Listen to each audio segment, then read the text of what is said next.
Hi guys, I'm back again today with another reaction video, and today we're checking out the Unknown Warrior story, the bands of HM Royal Marines. So before we do start, don't forget to subscribe, click the bell button, and let's check this out. This was a request in our other video, and yeah, let's see who.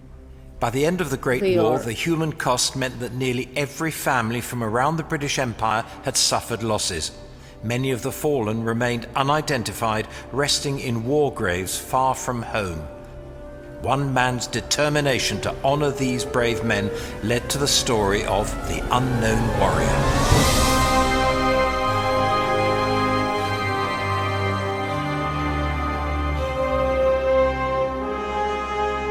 This is a very well made video. Props.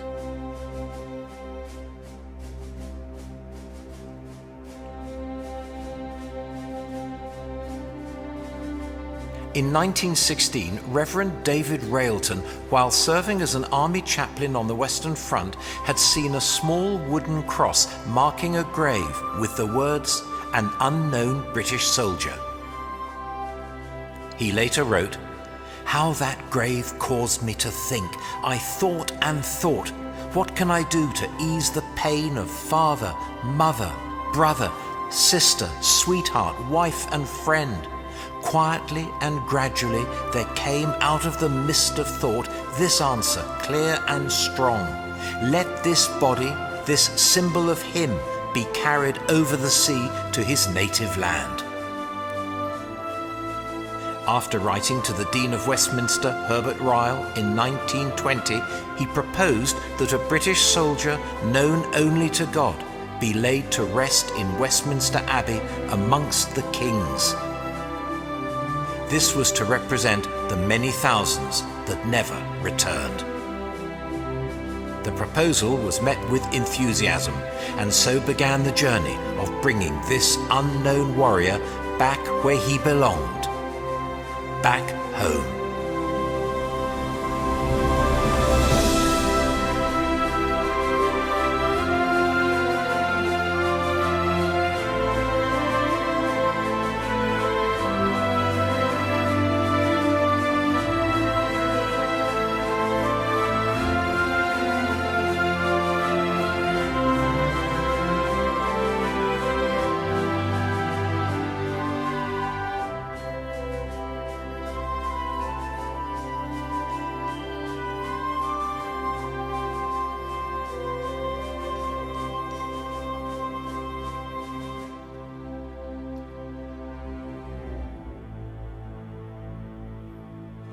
On the evening of the 7th of November 1920, the remains of 4 unidentified soldiers, one from each of the 4 main battlefields, were placed in the chapel at Saint-Paul-sur-Ternoise, near Arras in France.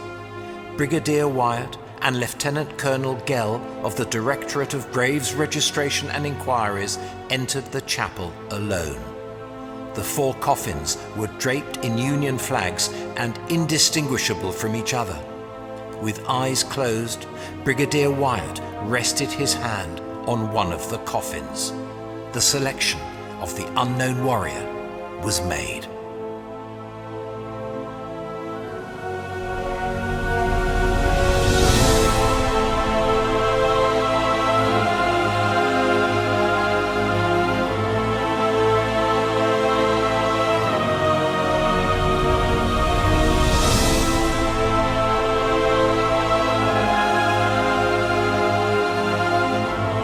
What does that mean? The coffin stayed at the chapel overnight, and on the afternoon of the 8th of I think we're November, about to find it out. was transferred to the medieval castle within the ancient citadel at Boulogne. A Légion d'honneur en masse kept a vigil overnight. The following morning, the coffin was placed in a casket of oak timbers of trees from the grounds of Hampton Court Palace and placed onto a French military wagon. At 10:30 a.m., all the church bells of Boulogne tolled, and the mile-long procession, led by 1,000 local school children, escorted by a division of French troops, made a solemn march to the harbour.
At the quayside, Marshal Foch saluted the casket before it was carried up the gangway of the British destroyer HMS Verdun. Just before noon, HMS Verdun slipped anchor and, with an escort of 6 battleships from the Atlantic Fleet, crossed the English Channel to Dover.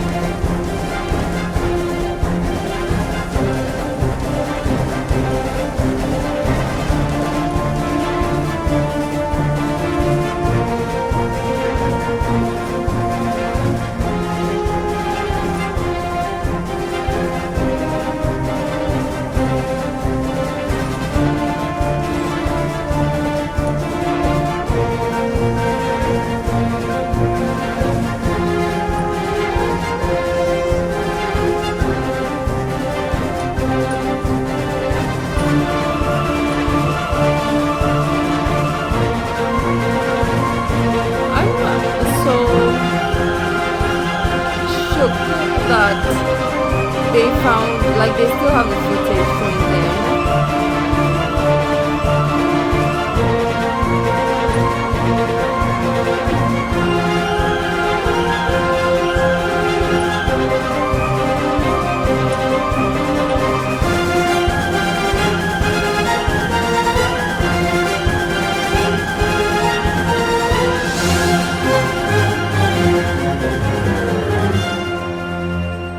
Precious cargo arrived at Admiralty Pier, Dover, to a 19-gun salute fired from Dover Castle. It was placed in utility van number 132, and at 5:50 p.m. on the 10th of November, it began its 3-hour train journey to Victoria Station.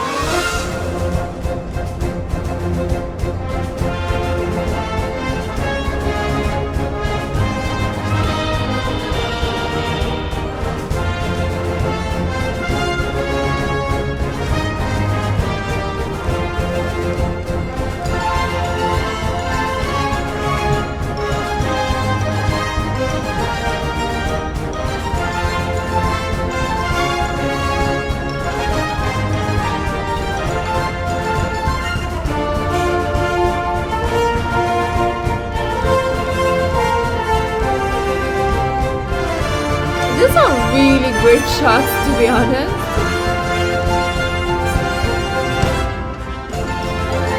Look at that.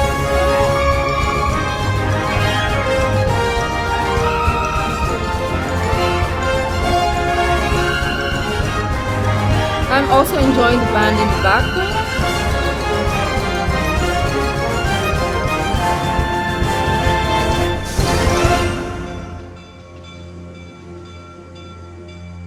Victoria Station. Arriving at platform 8 at 8:32 p.m. and now regarded as a national symbol, the representative of the thousands who made the ultimate sacrifice, the unknown warrior, was greeted by a guard of honor and a large, silently respectful crowd. A plaque marks the site, and every year on the 10th of November, a small remembrance service organized by the Western Front Association takes place between platforms 8 and 9 to honor and pay respects to this most significant of arrivals. It remained there overnight under escort until interment at Westminster Abbey the following day.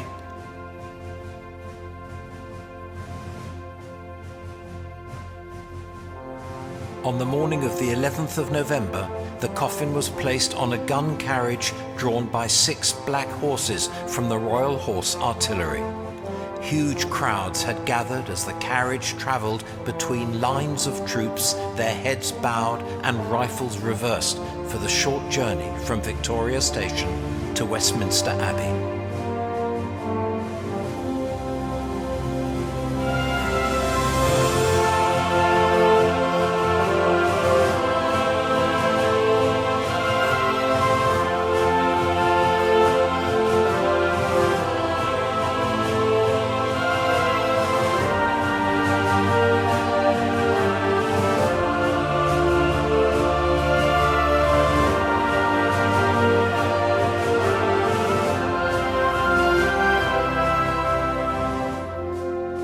Thousands came to pay their respects, lining the route as the carriage drew past, heading towards the cenotaph, a hugely symbolic national shrine commemorating the 1.1 million British and Empire dead of the First World War and celebrating its centennial year.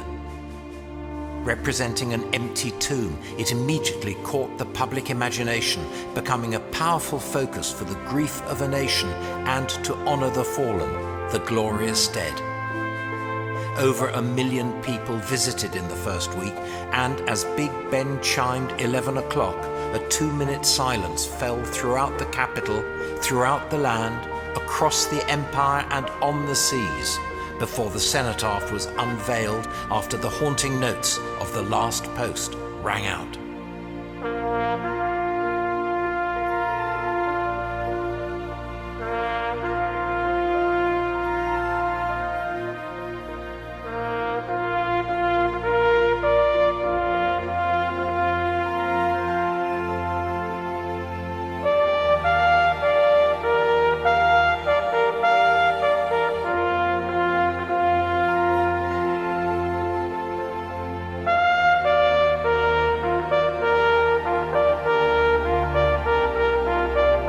It's so beautiful. I don't want to interrupt it, but I am, I know. So I should shut up now.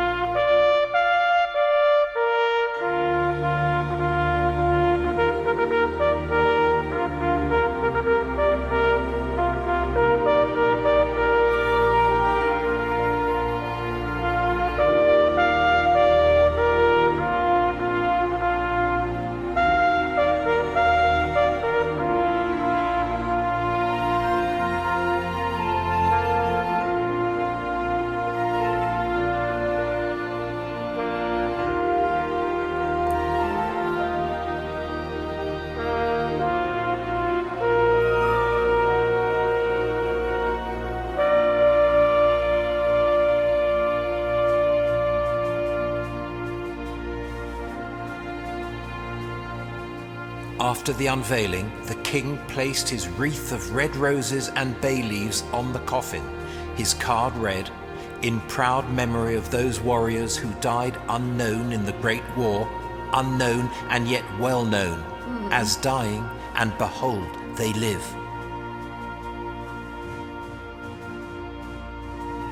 The cortege, comprising the escorting pallbearers and followed by the king, the royal family and ministers of state, continued to Westminster Abbey. Arriving at the north door of the Abbey, it was flanked by a guard of honor of 100 recipients of the nation's highest military honor, the Victoria Cross.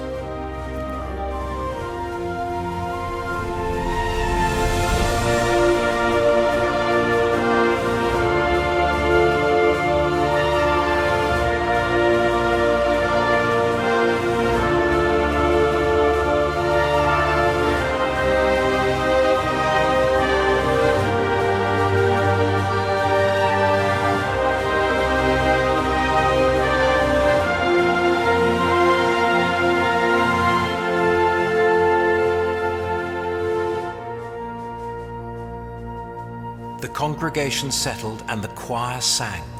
100 women selected from the 15,000 who had lost a husband and one or more sons, bereft with emotion, took their place, and as the dean began to conduct the service, cries of mourning echoed around the abbey. It's crazy to think that that could be their child, right? But they would even know.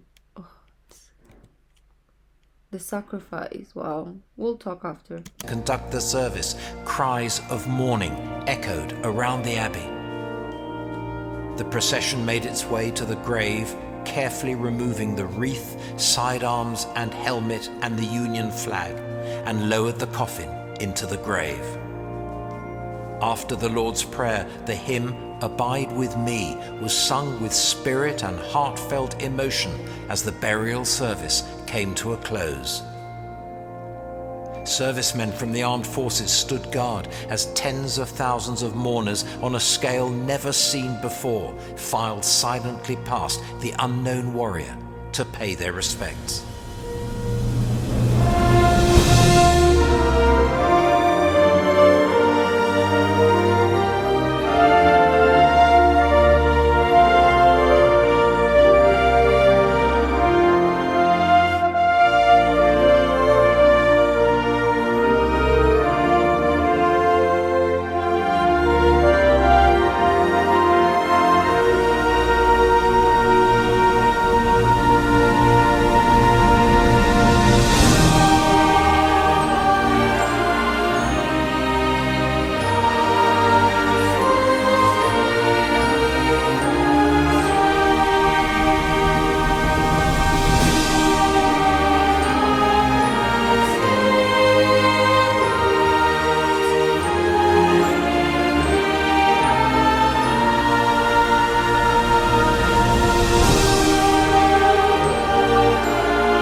The identity of the unknown warrior will rightly never be known. He represents the son of every mother, the husband of every wife, the brother of every sister killed in the Great War and every war. Those whose loved ones were amongst the unknown know that in this tomb there is resting the body of their beloved, and with it brings the hope and joy of many thousands, knowing that this body, this symbol of him, will always be remembered then, now, and forevermore, as the unknown warrior is finally home.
So this whole thing was just very beautiful. Of course, it's not beautiful. War is not beautiful, but just the celebration of the people who fought for the country and lost their lives, just a celebration of them and remembering them is the beautiful thing that I'm talking about.